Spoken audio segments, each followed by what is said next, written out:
ലോകത്തിലെ ഏറ്റവും വലിയ കടൽപ്പാലമാണ് നമ്മൾ ഇന്ന് കാണാൻ പോകുന്നത്. അപ്പോൾ നമ്മൾ ചൈനയിൽ വന്നിട്ട് കുറേ ദിവസങ്ങളായി. അപ്പോൾ ചൈനയിൽ ഒരുപാട് വീഡിയോസ് നിങ്ങൾ കണ്ടു. ചൈനയിൽ നമ്മൾ ഈ കാണുന്നത് ഹോങ്കോങ് ആണ്. ഹോങ്കോങ്ങിൽ നമ്മൾ എത്തിയിട്ട് 2 ദിവസമായി. അപ്പോൾ 2 ദിവസത്തെ ഹോങ്കോങ് യാത്രയും അടിച്ചുപൊളിയും ഒക്കെ കഴിഞ്ഞ് നമ്മൾ ഇനി പോകാൻ പോകുന്നത് മക്കാവുവിലേക്കാണ്.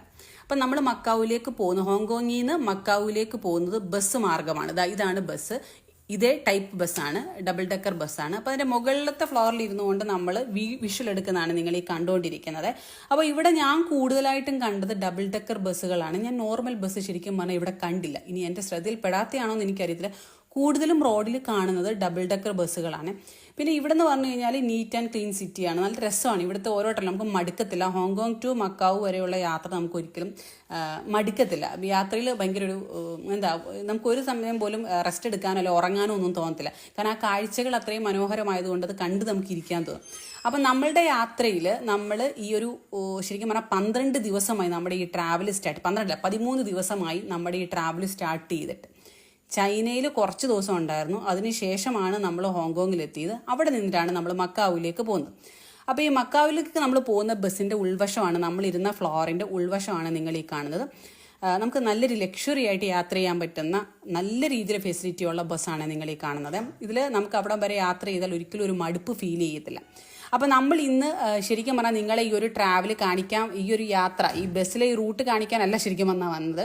നമ്മളിതൊരു അത്ഭുതം, ആധുനിക ലോകത്തെ ഒരു വലിയ അത്ഭുതമായിട്ട് തന്നെ എല്ലാവരും നോക്കിക്കാണുന്ന ഒരു ഐറ്റമാണ് നിങ്ങളെ കാണിക്കാൻ വന്നത്.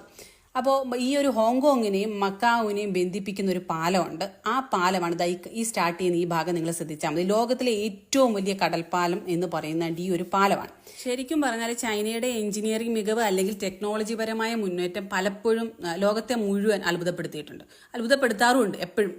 പലപ്പോഴും കഴിയില്ല എന്ന് നമുക്കൊക്കെ ഒറ്റ നോട്ടത്തിൽ തോന്നുന്ന കാര്യങ്ങൾ എല്ലാവരെയും അത്ഭുതപ്പെടുത്തി ഞെട്ടിച്ചുകൊണ്ട് ചൈന നിഷ്പ്രയാസം ചെയ്യുന്നത് നമ്മൾ കാണാറുണ്ട്. ഇവിടെ വന്നപ്പോൾ എനിക്ക് അത്ഭുതമായിട്ട് തോന്നി. ഇവിടെ ടെക്നോളജിപരമായിട്ടുള്ള ഈ ഒരു ലാസ്റ്റ് 10 ദിവസത്തെ വീഡിയോകളിലെല്ലാം പറഞ്ഞിട്ടുണ്ട് ഇവരുടെ ടെക്നോളജിപരമായ അല്ലെങ്കിൽ എഞ്ചിനീയറിംഗ് പരമായ മുന്നേറ്റം കണ്ടാൽ നമ്മൾ ഞെട്ടുവെന്ന്. അങ്ങനെ ഒരു സംഭവമാണ് ഈ കാണുന്ന കടൽപ്പാലം. ചൈനയിലെ ഹോങ്കോങ്ങിനെയും മക്കാവുവിനെയും ബന്ധിപ്പിക്കുന്ന ഈ കടൽപ്പാലം. ഇത് ശരിക്കും പറഞ്ഞാൽ എത്ര കിലോമീറ്ററാന്ന് പറഞ്ഞാൽ ഞെട്ടിപ്പും. 55 കിലോമീറ്ററാണ് ഇതിൻ്റെ ഈ ഒരു കടൽപ്പാലത്തിൻ്റെ നീളം. 3 മണിക്കൂർ വേണമായിരുന്നു ഈ പാലം തുറക്കുന്നതിന് മുമ്പ് ഹോങ്കോങ് ടു മക്കാവിലേക്ക് യാത്ര ചെയ്യാൻ വേണ്ടിയിട്ട്. നമുക്ക് അത്രയും 3 മണിക്കൂർ എടുക്കുമായിരുന്നു എത്താൻ വേണ്ടിയിട്ട്. പക്ഷേ ഇപ്പോൾ ഈ പാലം പണിതതിന് ശേഷം അരമണിക്കൂർ കൊണ്ട് നമുക്ക് എത്താൻ പറ്റും. ആധുനിക ലോകത്തെ 7 മഹാത്ഭുതങ്ങളിൽ ഒന്ന് എന്ന് ഇതിനെ ഗാർഡിയൻ പത്രം വിശേഷിപ്പിച്ചിട്ടുണ്ട്. അപ്പോൾ ഇതൊന്ന് കാണേണ്ട ഒരു കാഴ്ചയായിട്ട് തന്നെയാണ് നമ്മൾ ബസ് റൂട്ട് ഈ ഒരു മക്കാവു കാണണം. മക്കാവു നമ്മുടെ ആദ്യത്തെ ഒരു യാത്രയിൽ ആദ്യം നമ്മൾ പ്ലാൻ ചെയ്തപ്പോൾ മക്കാവു ഇല്ലായിരുന്നു. Macau plan ചെയ്തിട്ടില്ലായിരുന്നു. കാണണമെന്നൊരു ആഗ്രഹം. നമ്മൾ വലുതായിട്ട് ഇപ്പം 15 ദിവസം ട്രിപ്പായിട്ട് മടുക്കും അല്ലെങ്കിൽ അത്രയും ട്രാവൽ ചെയ്തിട്ട് ക്ഷീണിക്കും എന്നുള്ളത് വിചാരിച്ച് മക്കാവു ഇല്ലായിരുന്നു. പക്ഷേ ഈ ഒരു കാര്യത്തെപ്പറ്റി നമ്മൾ ഓരോ രാജ്യത്ത് പോകുമ്പോഴും ആ രാജ്യത്തെപ്പറ്റി പഠിച്ചിട്ടായിരിക്കും പോകുന്നത്. അപ്പോൾ അങ്ങനെ മക്കാവിനെ പറ്റി മനസ്സിലാക്കിയപ്പോൾ എന്തായാലും അത് കാണാമെന്ന് തന്നെ വിചാരിച്ചു. ഈ ഒരു പാലം ചുഴലിക്കാറ്റിനെയും സുനാമിയെയും പ്രതിരോധിക്കാൻ സാധിക്കും.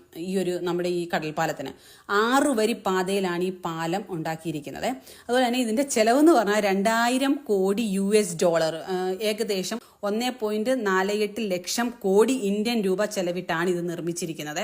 അപ്പോൾ ഇത് ഇനാഗുറേഷൻ നടത്തിയത് ചൈനീസ് പ്രസിഡന്റ് ഷീ ജിൻപിങ് 2018 അപ്പോൾ ഈ ഒരു ആണെങ്കിൽ കടൽപ്പാലം നിങ്ങൾ ട്രാവലിൽ ചൈനയൊക്കെ ഉൾപ്പെടുത്തുന്നുണ്ടെങ്കിൽ ചൈന, ഹോങ്കോങ്, മക്കാവു മുഴുവൻ കണ്ടിട്ട് വരുന്നതായിരിക്കും നല്ലത്. ഇത് കാണാനുണ്ട്, ഭംഗിയുണ്ട്, നല്ല രസം. നമുക്ക് ട്രാവൽ ഉടനീളം മടുക്കത്തില്ല. ഈ ഒരു കടൽപ്പാലത്തിന്റെ വേറൊരു പ്രത്യേകത എന്താണെന്ന് വെച്ച് കഴിഞ്ഞാൽ ഇത് 6 വരി പാതയിൽ 3 തൂക്കുപാലങ്ങൾ, 4 കൃത്രിമ ദ്വീപുകൾ, കടലിനടിയിലൂടെ ഒരു തുരങ്കം എന്നിവ അടങ്ങുന്നതാണ് ഈ എഞ്ചിനീയറിംഗ് വിസ്മയം, ഈ ഒരു പാലം എന്ന് പറയുന്നത്. അതുപോലെ തന്നെ ദ്വീപുകളെ ബന്ധിപ്പിക്കുന്നതിനായി കടലിനടിയിലൂടെ നിർമ്മിച്ച 6.7 കിലോമീറ്റർ നീളമുള്ളതാണ് ഇതിന്റെ തുരങ്കം എന്ന് പറയുന്നത്. ഈ ഒരു പാലത്തിന്റെ നിർമ്മാണത്തിന് 4 ലക്ഷം ടൺ ഉരുക്കാണ് വേണ്ടി വന്നത്. ഇപ്പോൾ നമ്മൾ അത് പറയുകയാണെങ്കിൽ, നിങ്ങൾക്ക് മനസ്സിലാവുന്ന രീതിയിൽ പറയുകയാണെങ്കിൽ 60 ഈഫൽ ഗോപുരങ്ങളുണ്ടല്ലോ, ഈഫൽ ടവറുകൾ പണിയാൻ ഇത് മാത്രം മതി. അതായത് 4 ലക്ഷം ടൺ ഉരുക്ക് മതിയായിരുന്നു. അപ്പോൾ ഒന്ന് ആലോചിച്ച് ഈ പാലത്തിന്റെ ഒരു പവർ എന്ന് പറയുന്നത്. 120 വർഷം നിലനിൽക്കും വിധമാണ് ഇതിന്റെ രൂപകൽപ്പന. ഈ പാലത്തിന് ഭൂകമ്പത്തെ പ്രതിരോധിക്കാൻ കഴിയും. അതുപോലെ തന്നെ 3 ലക്ഷം ടൺ ഭാരമുള്ള ചരക്ക് കപ്പൽ ഇടിച്ചാലും കുലുങ്ങില്ല. അപ്പോൾ എൻ്റെ യാത്രയിൽ എനിക്ക് അത്ഭുതം എന്ന് തോന്നിയ ഇവരുടെ ഒരു എഞ്ചിനീയറിംഗ് വിസ്മയമായിട്ട് എനിക്ക് ഫീൽ ചെയ്ത ഈ ഒരു കാര്യത്തെപ്പറ്റി അറിഞ്ഞപ്പോൾ മക്കാവു ഒന്ന് കാണണം എന്നുള്ള ആഗ്രഹം വന്നു. അങ്ങനെയാണ് ഞങ്ങൾ ബസ് റൂട്ട് ഇത് കാണാൻ വേണ്ടിയിട്ട് ഈ ഒരു കടൽപ്പാലത്തിന്, ലോകത്തിൻ്റെ അത്ഭുതം എന്ന് പറയാൻ പറ്റുന്ന ഈ ഒരു കടൽപ്പാലത്തിൻ്റെ മുകളിലൂടെ യാത്ര ചെയ്യണമെന്നുള്ള ആഗ്രഹം വന്നത് കണ്ടത്. അപ്പോൾ ഇതൊരു ചെറിയൊരു വിവരണമാണ്. മക്കാവൂല് വന്നപ്പോൾ നിങ്ങളെ ഈ ഒരു കാര്യം കാണിക്കണമെന്ന് കരുതി. അങ്ങനെയാണ് ഈ ഒരു നമ്മുടെ ഒരു അറിവിലേക്ക് പുതിയൊരു കാര്യം കിട്ടിയതല്ലേ, അങ്ങപ്പോൾ നിങ്ങളിൽ അത് എത്തിക്കാമെന്ന് തോന്നി. അപ്പം പുതിയ കാഴ്ചയുമായി അടുത്ത ദിവസത്തെ വീഡിയോയിൽ കാണാം. അതുവരയ്ക്കും ബൈ ബൈ.